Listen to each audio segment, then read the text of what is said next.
തിരുവനന്തപുരത്ത് നിന്നും പ്രേക്ഷകൻ ശ്രീകുമാർ ശ്രീകുമാർ ചേർന്നു. ശ്രീകുമാർ പ്രതികരിക്കാം. അല്ല, താങ്കൾ അങ്ങനെ പറഞ്ഞത് നിർത്തരുത്.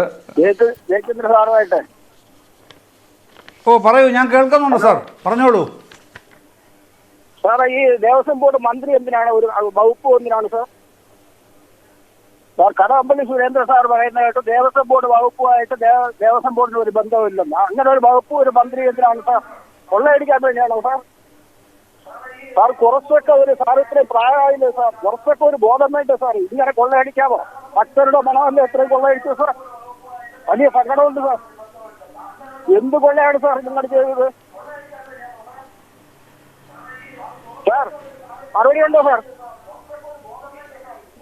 ശ്രീ ജയചന്ദ്രനോട് നേരിട്ടാണ് പ്രേക്ഷകൻ ചോദിച്ച ചോദ്യമാണ്. ദേവസ്വം ബോർഡ് എനിക്ക് മറുപടി അവസരം തരണ്ട, അദ്ദേഹം തന്നല്ലേ പറയാം.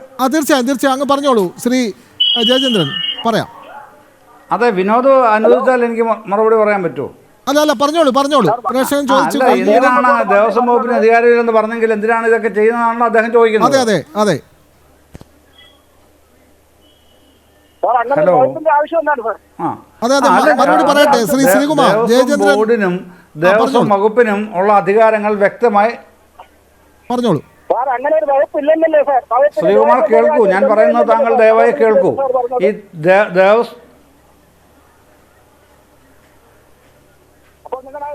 അല്ല, ഞാനത് പറയട്ടെ. താങ്കൾ ഇത് ഒന്നാമത് ചുരുങ്ങിയ സമയമുള്ളൂ ഈ ചർച്ചയ്ക്ക്. ദയവായി ശ്രദ്ധിക്കൂ. വളരെ പെട്ടെന്ന് ജയകുമാർ, ജയചന്ദ്രൻ താങ്കളും ശ്രദ്ധിക്കൂ ദയവായി.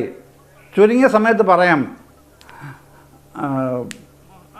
അല്ല, ഇത് ദേവസ്വം വകുപ്പിന് ശബരിമലയിൽ വളരെ പരിമിതമായ അധികാരമേ ഉള്ളൂ. ആ അധികാരം എന്ന് പറയുന്നത് ഈ overall supervision and law and order maintenance, അത് ആ രണ്ട് അധികാരങ്ങളേ ഉള്ളൂ നമ്മുടെ ഉടമ്പടി പ്രകാരം, കവനൻ്റ് പ്രകാരം ലഭിച്ചിട്ടുള്ളൂ. മറ്റേത് ദേവസ്വം ബോർഡിൻ്റെ ചുമതല എന്ന് പറഞ്ഞാൽ ദൈനംദിന ഭരണ നിർവഹണമാണ്. ഈ ആചാരാനുഷ്ഠാനങ്ങളുടെ ചുമതല പരിപൂർണമായിട്ടും തന്ത്രിക്കും അദ്ദേഹത്തിൻ്റെ കൂടെയുള്ള ആധ്യാത്മിക സംഘത്തിനുമാണ്. ദേവസ്വം വകുപ്പിന് ഈ ഒരൊറ്റ ചുമതലയേ ഉള്ളൂ, law and order, maintaining law and order and overall administration, അതേ ഉള്ളൂ.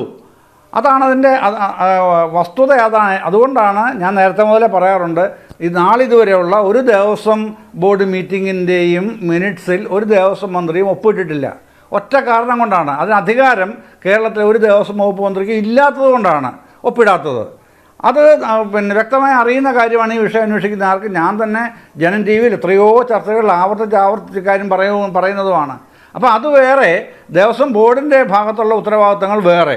ഈ ദേവസ്വം ബോർഡിൻ്റെ അഡ്മിനിസ്ട്രേറ്റീവ് വിങ്ങാണ് ഈ പറയുന്ന ദേവസ്വം കമ്മീഷണറും അദ്ദേഹത്തിൻ്റെ വലിയ ഒരു സംഘം ഉദ്യോഗസ്ഥരും. അവർക്ക് സംഭവിച്ചിട്ടുള്ള ഗുരുതരമായ വീഴ്ച, അവർ ചെയ്യുന്ന ഡ്യൂട്ടിയിലുള്ള വീഴ്ച, ആ വീഴ്ചയാണ് ഹൈക്കോടതിയിൽ ഇങ്ങനെ പ്രതിഫലിച്ചത്. അതാണ് ഇപ്പോഴത്തെ Devaswom board president K Jayakumar ഇന്ന് പരസ്യമായി മാധ്യമങ്ങളോട് പറഞ്ഞത്. അതിനാണ് അവരൊരു ടീമിനെ വെച്ചേക്കുന്നത്. ആ ടീം അന്വേഷിച്ചിട്ട് റിപ്പോർട്ടുണ്ടാക്കി 26-ാം തീയതി ഹൈക്കോടതിയിൽ സബ്മിറ്റ് ചെയ്യും. അപ്പോൾ നിശ്ചിതമായൊരു തുകയ്ക്ക് ഈ പറയുന്ന 4 കോടി രൂപയുടെ സ്പോൺസർഷിപ്പ്, അപ്പോൾ അതിൻ്റെ അകത്ത് 385 കിട്ടിയെന്ന് അദ്ദേഹം പറയുന്നത്.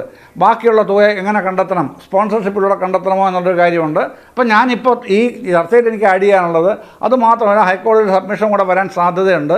ഈ ഒരു കണ്ടിജൻസി ഫണ്ടിൻ്റെ കാര്യം പറഞ്ഞല്ലോ, റിലീജിയസ് ഫണ്ട് എന്ന് പറഞ്ഞാൽ കിടക്കുന്ന കണ്ടിജൻസി ഫണ്ട്, അതിൽ നിന്ന് അനുവദിക്കണമോ എന്നുള്ളത് ഹൈക്കോടതി ഒരു പക്ഷേ ഒരു പ്ലീ കൊടുത്താൽ ആലോചിക്കുകയും ചെയ്യുമായിരിക്കാം. ഇതൊന്നും ഈ ഭക്തജനങ്ങളുടെ ഫണ്ടോ ദേവസ്വം ബോർഡിൻ്റെ ഫണ്ടോ സർക്കാരിൻ്റെ ഫണ്ടോ അല്ല. ഇത് ഇതിൽ നിന്ന് വന്നതാണ്. ഏതാണ്? ഈ സ്പോൺസർഷിപ്പിലൂടെ വന്നതാണ്.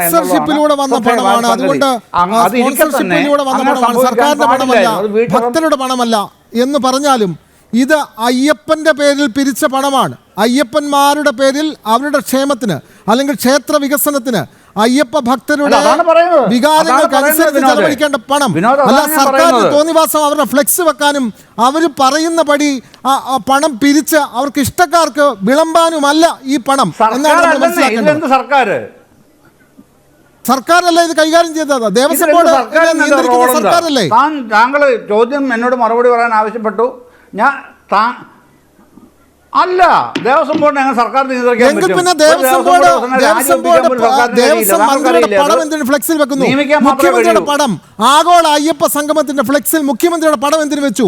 ദേവസ്വം മന്ത്രിയുടെ പണം എന്തിനു വെച്ചു? ദേവസ്വം ബോർഡ് മാത്രം നടത്തിയ പോരായിരുന്നു. കേരളത്തിലെന്നല്ലെന്നേ. സർക്കാരാണ് ഈ കൊള്ള നടത്തിയത്. ദയവായി അല്ല എന്ന് എങ്ങനെ പറയാൻ പറ്റും? സർക്കാരിന്റെ വകുപ്പാണ്. എങ്കിൽ പിന്നെ സംസ്ഥാന സർക്കാരിന് ദേവസ്വം ബോർഡിന് വകുപ്പിന്റെ ആവശ്യമില്ലല്ലോ സാർ.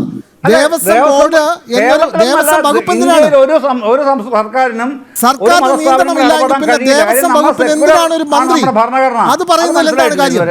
ദേവസ്വം വകുപ്പ് മന്ത്രി പിന്നെ എന്തിനാണ്? ദേവസ്വം ബോർഡുമായി ബന്ധമില്ലെങ്കിൽ പിന്നെ ഞാൻ പറഞ്ഞല്ലോ കവനന്റ് എന്താണ്? താങ്കൾക്ക് കിട്ടുമല്ലോ. ഇത് ആർക്കും എനിക്ക് കിട്ടുമെങ്കിൽ ആ കവനന്റ് താങ്കൾക്കും പബ്ലിക് ഡൊമൈനിൽ ലഭ്യമാണ്. ദേവസ്വം മാനുവൽ എന്താണ്? കവനന്റിൽ പറഞ്ഞ പോലെ എല്ലാ കാര്യങ്ങൾ നടക്കുന്നത്. കവനന്റിന് വിരുദ്ധമായിട്ടാണ് എല്ലാ കാര്യങ്ങളും. അങ്ങനെയൊന്നും ഒരു ആങ്കർ പറയുന്നത് ശരിയല്ല. അങ്ങനെയൊന്നും ഒരു ആങ്കർ പറയുന്നത് ശരിയല്ല. താങ്കളുടെ ജേർണലിസ്റ്റ് അല്ലേ? അങ്ങനെ പറയുന്നത് ശരിയല്ല. അങ്ങനെയല്ല എങ്കിൽ പിന്നെ എങ്ങനെ സർക്കാർ ദേവസ്വം ബോർഡിന്റെ പരിപാടിയിൽ എങ്ങനെ മുഖ്യമന്ത്രിയുടെയും